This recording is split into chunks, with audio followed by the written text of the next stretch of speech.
अस्सलामुअलैकुम students, professor Masood Ahmad Fuzail. आज हम जो टॉपिक स्टडी करने जा रहे हैं वो है लाइसोसोम। अगर हम लाइसोसोम के लफ्ज़ी मतलब पे गौर करें तो लाइसो का मतलब होता है स्प्लिटिंग। स्प्लिटिंग का मतलब होता है ब्रेक कर देना या किसी चीज़ के टुकड़े टुकड़े कर देना या तोड़ देना, और सोम कहते हैं बॉडी को। तो लाइसोसोम जो हैं ये ऐसे ऑर्गेनेली हैं, सब सेलुलर ऑर्गेनेलीज हैं जो किसी भी चीज़ की ब्रेक डाउन करते हैं यानी डाइजेशन करते हैं और उनको छोटे छोटे पीसीज में तब्दील कर देते हैं, जैसे प्रोटीन्स हैं, कार्बोहाइड्रेट्स हैं, न्यूक्लिक एसिड्स हैं वगैरह वगैरह। तो इनका स्ट्रक्चर समझने के लिए हमें सेल के अंदर जो है वो जाना होगा। तो ये एक सेल है मेरे पास और यहाँ पर मैं आपको दिखा रहा हूँ, ये सेल का न्यूक्लियस है। सेल के न्यूक्लियस के साथ यहाँ पर एक स्ट्रक्चर, मेम्ब्रेन बाउंड स्ट्रक्चर हैं जिन्हें हम कहते हैं RER। इससे आप फेमिलियर हैं, इन्हें रफ एंडोप्लाज्मिक रेटिकुलम कहा जाता है। रफ एंडोप्लाज्मिक रेटिकुलम के ऊपर एक स्ट्रक्चर लगा होता है, छोटे छोटे, जिन्हें राइबोसोम्स कहा जाता है। और ये भी आपको पता है कि राइबोसोम जो हैं they are involved in protein synthesis. ये हमारी बॉडी के लिए प्रोटीन तैयार करते हैं, और क्योंकि लाइसोसोम के जो एंजाइम्स होते हैं वो भी प्रोटीन से बने होते हैं, इसलिए ये जो राइबोसोम्स हैं जो RER के ऊपर लगे हुए हैं ये प्रोटीन को सिंथेसाइज करेंगे।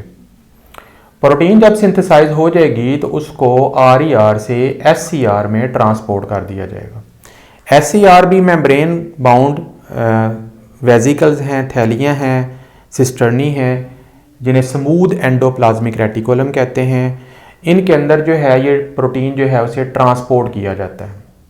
जब ये प्रोटीन उनके लास्ट पार्ट पर पहुंचती है तो वहाँ पर जो वेजिकल होते हैं उन्हें बड ऑफ किया जाता है, और बड ऑफ करने के बाद छोटे छोटे वेजिकल बना दिए जाते हैं जिन्हें ट्रांसपोर्ट वेजिकल कहते हैं। ये जो ट्रांसपोर्ट वेजिकल्स हैं इनके अंदर वो एंजाइम्स मौजूद होते हैं जो लाइसोसोम्स के अंदर जाकर काम करेंगे, और लेकिन अभी इनकी मॉडिफिकेशन करनी है और इनको पैकिंग करना है, लिहाजा ये जो ट्रांसपोर्ट वेजिकल हैं ये ट्रैवल करते हैं और थोड़ा सा शॉर्ट डिस्टेंस पे जाकर एक स्ट्रक्चर बनाते हैं जिन्हें गोल्जी कॉम्प्लेक्स कहते हैं या गोल्जी ऑपरेटस भी कहा जाता है।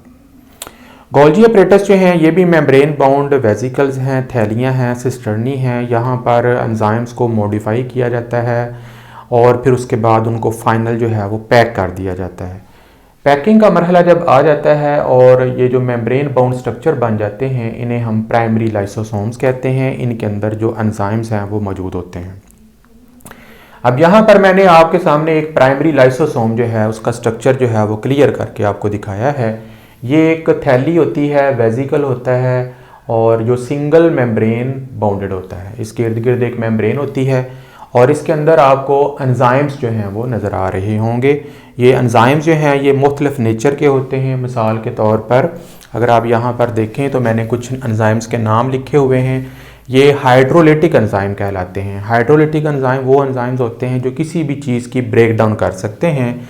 उनमें फॉस्फेटेसेस हैं, राइबोन्यूक्लियेसेस हैं, एसिड प्रोटीनेज है, बीटा गैलेक्टोसिडेज है। तो इस तरीके के और भी एंजाइम जो हैं इनके अंदर मौजूद हैं। तो ये सब मैंने कुछ मेजर जो एंजाइम्स हैं वो आपके सामने मेंशन किए हैं। ये एंजाइम जो हैं ये सारे के सारे इस मेम्ब्रेन बाउंड स्ट्रक्चर के अंदर मौजूद होते हैं। अब आइए हम देखते हैं कि ये लाइसोसोम जो हैं ये फंक्शन क्या करते हैं और किस तरीके से हमारी बॉडी को रेगुलेट करते हैं। तो हमारी बॉडी में एक प्रोसेस होता है जिसे हम फेगोसाइटोसिस कहते हैं। फेगोसाइटोसिस जो है ये एक ऐसा प्रोसेस है जिसमें सेल अपनी बॉडी में एंटर होने वाले किसी भी मटेरियल को डिस्ट्रॉय कर सकता है, डाइजेस्ट कर सकता है। और ये जो फेगोसाइटोसिस की एक्टिविटी है ये ख़ास तौर पर हमारे जो वाइट ब्लड सेल्स हैं जो हमारी बॉडी को डिफेंड करते हैं, यानी हमारी बॉडी के फौजी हैं, ये 24 आवर्स हमारी बॉडी में सर्कुलेट करते रहते हैं। अगर कहीं पर इनको कोई फॉरेन ऑब्जेक्ट जैसे बैक्टीरिया है, कोई फंगस है, कोई वायरस है या कोई वेस्ट मटेरियल या कोई कैंसर का सेल है वो नज़र आता है तो ये उसको खा जाते हैं। फेगो का मतलब होता है टू ईट, साइटो का मतलब होता है सेल, और सिस कहते हैं कंडीशन को, यानी ऐसी कंडीशन जिसमें सेल किसी फॉरेन मटेरियल को खाकर उसको डिस्ट्रॉय कर देता है, इसे फेगोसाइटोसिस कहते हैं। अब फेगोसाइटोसिस में अगर आप यहाँ पे डायग्राम देखें, WBC है, ये एक फॉरेन मटेरियल है। जैसे ही वाइट ब्लड सेल उसके पास आएगा ये उस फॉरेन मटेरियल को एनगल्फ कर लेगा, निगल लेगा। निगलने के बाद अपनी बॉडी के अंदर ले जाएगा, अंदर ले जाने के बाद उसको डाइजेस्ट कर देगा और ये जो फूड वैक्यूल है ये डिस्ट्रॉय हो जाएगा। अब उसको मैं ज़रा बड़ा करके दिखाता हूँ। यूँ समझ लें कि ये हमारे पास जो सेल है ये एक वाइट ब्लड सेल है। इसकी बॉडी में ये देखें, ये एक फूड पार्टिकल है जो एंटर हो रहा है, या कोई बैक्टीरिया है या कोई वायरस है जिसको इसने डिस्ट्रॉय करना है। जैसे ही ये पार्टिकल वाइट ब्लड सेल की मेम्ब्रेन के साथ टच करता है तो मेम्ब्रेन जो है वो अंदर की तरफ इन्वेजिनेट कर जाती है। अंदर की तरफ इन्वेजिनेट करने के बाद वो एक वैक्यूल बना देती है जिसे फूड वैक्यूल जो है वो कहा जाता है। तो हाँ, यहाँ पर आपको फूड वैक्यूल नज़र आ सकता है। इसके अंदर फूड भी हो सकती है, कोई फॉरेन मटेरियल भी हो सकता है। जैसे ये फूड पार्टिकल बन जाता है तो यहाँ से जो बनने वाले प्राइमरी लाइसोसोम है जो मैंने अभी आपको बताया है, इनको बुलाया जाता है। ये लाइसोसोम जो हैं वो आकर इस फूड वैक्यूल के साथ अटैच हो जाते हैं। इनके दरमियान जो मेम्ब्रेन होती है वो ब्रेकअप हो जाती है और लाइसोसोम्स के जो एंजाइम्स हैं वो इस फूड पार्टिकल के ऊपर जो हैं वो एक्ट करना शुरू कर देते हैं और उसकी हाइड्रोलिसिस स्टार्ट कर देते हैं, उसकी डाइजेशन स्टार्ट कर देते हैं। थोड़ी देर बाद आप देखते हैं कि ये जो फूड वैक्यूल के अंदर चीज़ें मौजूद थी, फूड थी या वट एवर, वो सारा मुकम्मल तौर पर डाइजेस्ट हो गया। डाइजेस्ट होने वाले जो पार्टिकल्स होते हैं उन्हें सेल के अंदर एब्जॉर्ब कर लिया जाता है, इस्तेमाल कर लिया जाता है, और जो अनडाइजेस्टेड मटेरियल होता है उसको फिर सेल से बाहर रिमूव कर दिया जाता है। इस प्रोसेस को हम फेगोसाइटोसिस कहते हैं। इस तरीके से सेल जो हैं वो अपने जिस्म में दाखिल होने वाले किसी भी फूड वैक्यूल को, फूड पार्टिकल को, फॉरेन मटेरियल को डाइजेस्ट करके तबाह कर देते हैं और उसके लिए जो काम करता है वो है हमारा लाइसोसोम। जब लाइसोसोम के अंदर मौजूद एंजाइम्स और ये वेजिकल थैलियाँ बनी होती हैं इन्हें हम प्राइमरी लाइसोसोम कहते हैं। लेकिन जैसे ही ये जो लाइसोसोम है किसी फूड वैक्यूल के साथ अटैच हो जाता है, मिल जाता है और उसके एंजाइम उसके साथ शामिल हो जाते हैं तो फिर उसे सेकेंडरी लाइसोसोम जो है वो कहा जाता है। तो अगर यहाँ पे डिफरेंस आ जाए तो आप प्राइमरी लाइसोसोम और सेकेंडरी लाइसोसोम का डिफरेंस भी लिख सकते हैं। इसके अलावा एक और प्रोसेस हमारी बॉडी में होता है, उसे हम कहते हैं ऑटोफेजी। ऑटो का मतलब होता है सेल्फ, फेजी कहते हैं ईटिंग प्रोसेस को। और इसमें क्या होता है कि जो सेल होता है वो अपनी बॉडी के कुछ ऐसे पार्ट्स को खुद ही खा लेता है जिनकी ज़रूरत अब बॉडी में नहीं होती। मिसाल के तौर पर यहाँ पर हम एक एग्जांपल देखेंगे कि हमारे पास सेल के अंदर एक माइटोकॉन्ड्रियन है। ये माइटोकॉन्ड्रियन ओल्ड हो चुका है, वर्न आउट हो चुका है, ख़राब हो चुका है। ये सेल की एनर्जी को कंज्यूम कर रहा है और हमारे लिए कोई खातिर खा काम नहीं कर रहा। जैसे ही सेल को पता चलता है कि ये माइटोकॉन्ड्रियन ख़राब हो चुका है तो फौरी तौर पर वहाँ पर लाइसोसोम जो है उन्हें भेजा जाता है। एक लाइसोसोम जो कि प्राइमरी लाइसोसोम होता है वो आता है और माइटोकॉन्ड्रिया को एनगल्फ कर लेता है, निगल लेता है और माइटोकॉन्ड्रिया उसके अंदर जो है वो एनगल्फ हो जाता है। उसके बाद फिर इसके हाइड्रोलिटिक एंजाइम जो हैं वो माइटोकॉन्ड्रिया के ऊपर एक्ट करते हैं, वहाँ पर मौजूद पार्टिकल्स को डिस्ट्रॉय कर देते हैं, डाइजेस्ट कर देते हैं और माइटोकॉन्ड्रियन जो है उसके पीसेस हो जाते हैं।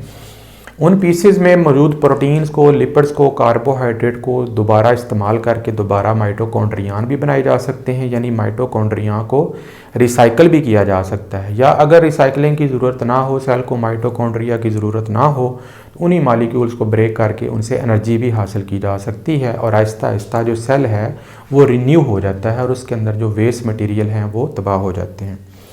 इसके अलावा आप देखते हैं कि जब हम माँ के पेट में परवरिश पा रहे होते हैं, डेवलपमेंट कर रहे होते हैं, तो हमारी ये हाथों की उंगलियां जो हैं ये फ्यूज़ होती हैं, जुड़ी हुई होती हैं।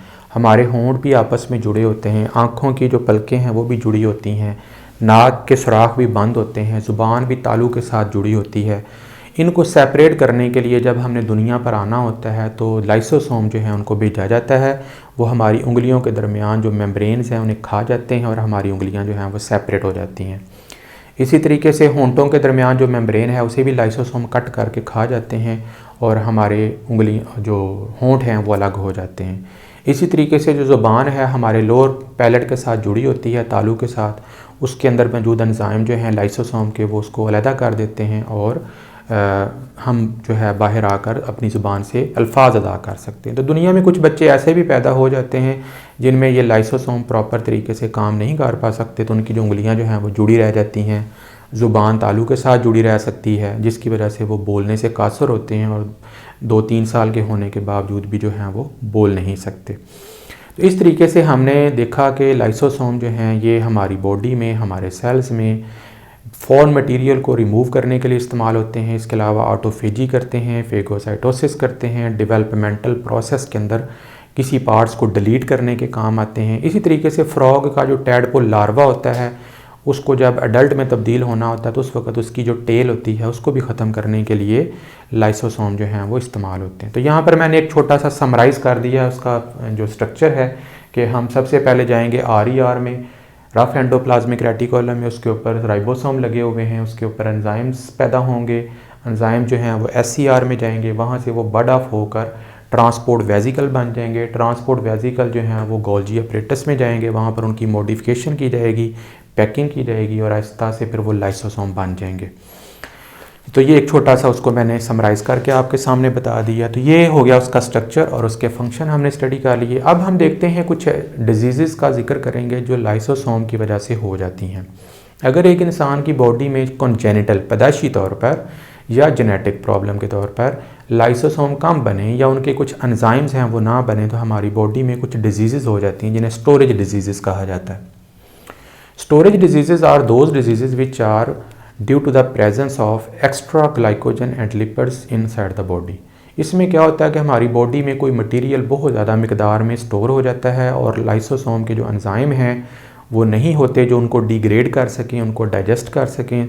वो चीज़ें जब हमारी बॉडी में स्टोर हो जाती हैं तो वो हमारे लिए नुकसानदायक बायस बनती हैं। अब उनमें से हमारे पास 2 एग्जाम्पल हैं। एक है ग्लाइकोजिनोसिस टाइप 2। ग्लाइकोजिनोसिस टाइप 2 जो है इसे हम पोम्पे डिजीज़ भी कहते हैं क्योंकि इसको पोम्पे ने डिस्कवर किया था और इसको लफ्ज़ जो है ग्लाइकोजिनोसिस ने निकला है ग्लाइकोजन से। हमारी बॉडी के मसल्स और लिवर के अंदर बहुत ज़्यादा ग्लाइकोजन जो है एक्यूमुलेट हो जाता है, स्टोर हो जाता है, जिसकी वजह से हमारे जो मसल्स हैं वो काम नहीं कर पाते, जिसे मायोपैथी भी कहा जाता है। इसमें हमारी बॉडी में जो लाइसोसोम्स हैं उनका एक एंजाइम होता है, उसको हम कहते हैं एसिड अल्फ़ा ग्लूकोसिडेज। ये एंजाइम जो है ये प्रोड्यूस नहीं होता, जो ग्लाइकोजन की ब्रेकडाउन करके ग्लूकोज में कन्वर्ट करता है।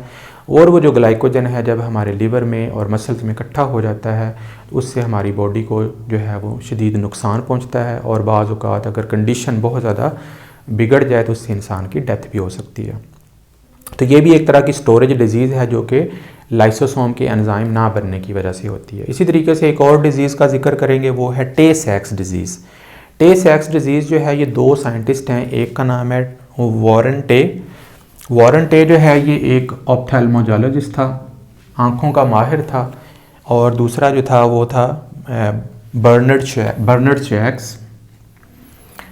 ये दोनों साइंटिस्ट जो हैं इन्होंने इस बीमारी को डिस्कवर किया। इसमें क्या होता है कि हमारे ब्रेन के अंदर ख़ास तौर पर और स्पाइनल कॉर्ड के अंदर लिपिड्स का बहुत ज़्यादा जो है ना स्टोरेज हो जाती है और लिपिड्स के बहुत ज़्यादा स्टोर हो जाने की वजह से मेंटल रिटार्डेशन हो जाती है, इंसान सोचने समझने के काबिल नहीं रहता और आखिरकार इंसान की डेथ हो जाती है। ये आमतौर पर ये बीमारी बच्चों के अंदर होती है और बचपन से ही स्टार्ट हो जाती है और बड़ी मुश्किल से कोई बच्चा 4 साल की उम्र तक पहुंच पाता है और उससे पहले उसकी डेथ हो जाती है।